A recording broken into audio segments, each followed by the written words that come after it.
Hello, dear friends. Today we are going to discuss two important points in Satish Alekar's The Dread Departure. One is Bhau's attraction for Bandhu's mother, and another point is Rama's attraction for the third from left. So these are two issues, two different issues. One is Bhau's issue and another is Rama's issue.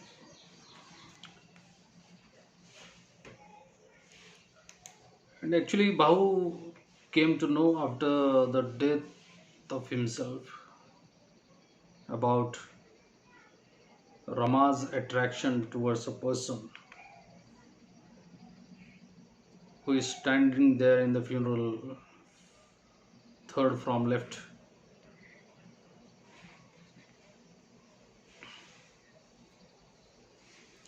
There is a reference in the dead departure that Bandhu offered to give fire to the pyre. There is a reference that Bandhu offered to give the fire to a pyre. Pyre means a stick covered with a cloth or making wet by kerosene and all to enlighten the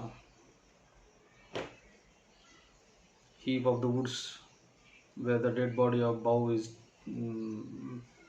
put in. So that pyre is enlightened by the Bandhu. The women are not surprised.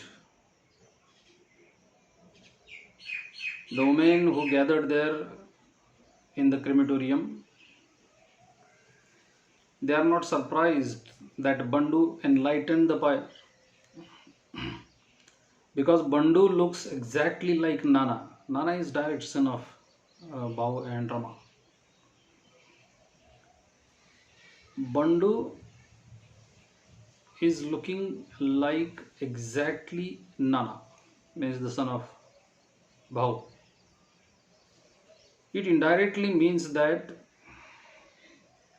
Bandhu also is the son of Bhau.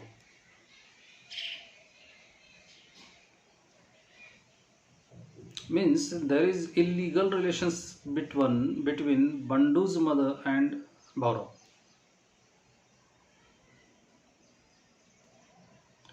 This suggests illicit relationship between Bhau and Bandhu's widowed mother. Bhau, the hymn singer, denies this on the oath but admits his attraction for Bandhu's mother. He orally on face denied that there is a relation between he and Bandhu's widowed mother. But he appreciates also that Bandhu's mother is a very beautiful one, and he attracts towards her. He appreciates. Bhaurao himself appreciates the thing. He says that there are good neighbors and he visits their house occasionally. Bandhu's widowed mother and Bandhu are very good neighbors of him. He assures to the listeners. Means Bhaurao assures to the listeners. And also stated that he occasionally used to go there to the house of that widowed mother of Bandhu.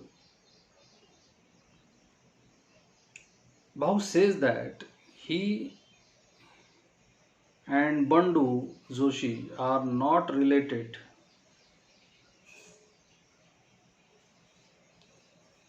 They were only good neighbors. Again and again, Bhaurao tried to confess that there is no any illegal relationship between Bandu's mother and he, that is Bhaurao. They are just only good neighbors. Bhaurao admits that at times he wished for her, but as wishes are all that one can hope for in real life, so wishes are all right. Had there been any truth in what the people say, Rama would not have been the mother of Nana, he claims.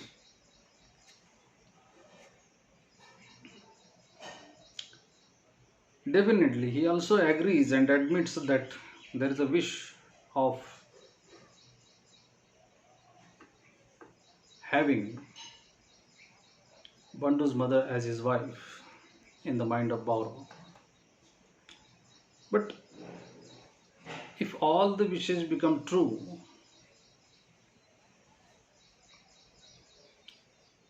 then definitely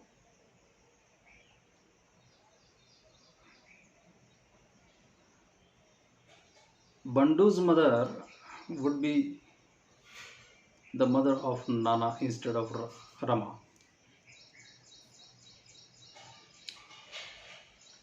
That Bhaurav feels drawn to Bandu's mother is true and dead Bhau admits it. This is later compensated by Rama being drawn to the third from left, the handsome man in suit and dark goggles.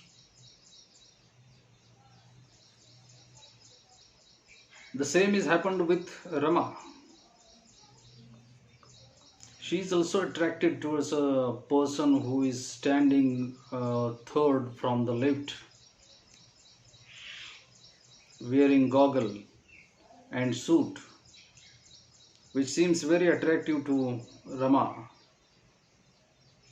So this attraction compensated as Bhaurav's attraction towards Bandu's mother.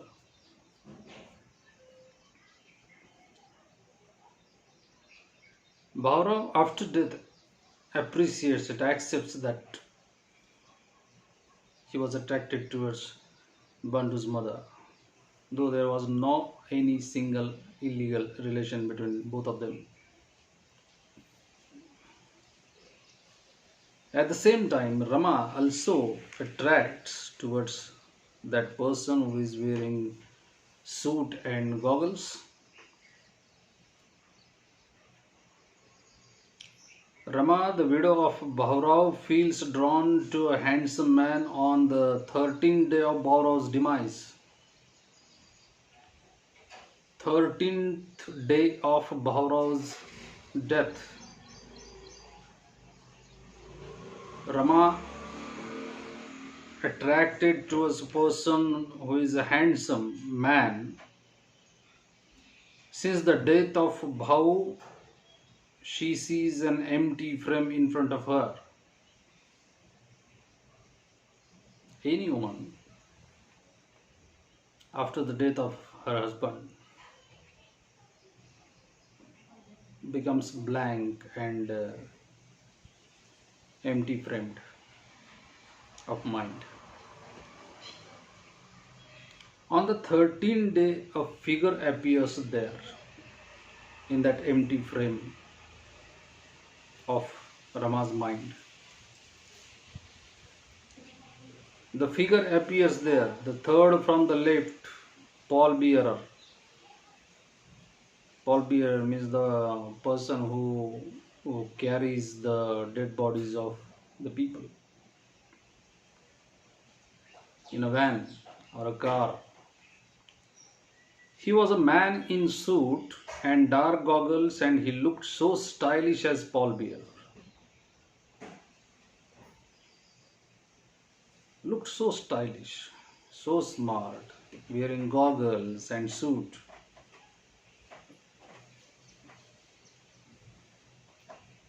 It is Rama's attitude, Rama's approach towards him. You know very well that approaches can be changed person to person.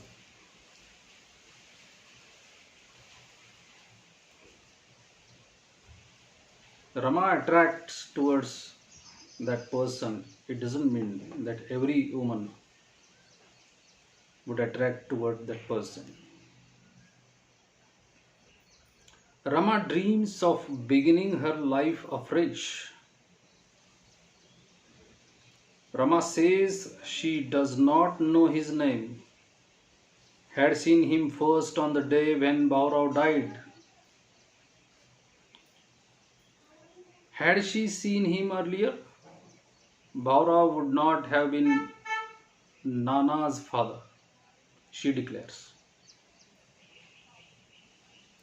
She does not hesitate to declare that if she had seen earlier, before the marriage, before their marriage with Bhaurao, before her marriage with Bhaurao, definitely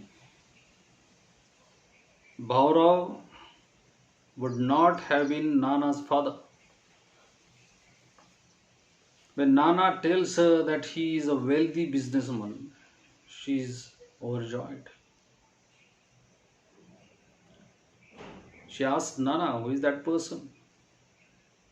And Nana, her own son, told her that he is a very wealthy businessman. And after hearing that, she overjoyed. She became happy. Now her life would be without any trouble and full of comfort. She immediately goes into future. She dreams that she is living with that person with comfort, having money, sufficient money for her dreams, fulfilling her dreams. Bhau rules that one wheel of his chariot has proved rotten. Isolatedly, Bhaurao is seeing all these things, what is going on in the mind of Rama, he easily can understand. So immediately he came to know that the one wheel of his life's chariot has proved rotten, in a sense, compensates Bhau's attraction for Bandhu's mother, which has already compensated that what Bhaurao did with Rama and he attracted towards Bandhu's mother. It is one kind of injustice to Rama. The same is done by Rama here. So this incidents happened in the life of Rama, at the same time life of Bhaurao. Satish Alekar tried to explore the multiple layers of human nature with these two incidences. How flexible mind of human being is there, you can easily understand how flexible mentality of almost each and every person is there. Satish Alekar tried to point out through these two incidences in the drama, The Dread Departure. We will discuss more some questions, more some important points of the drama in my next lecture. Till then, thank you.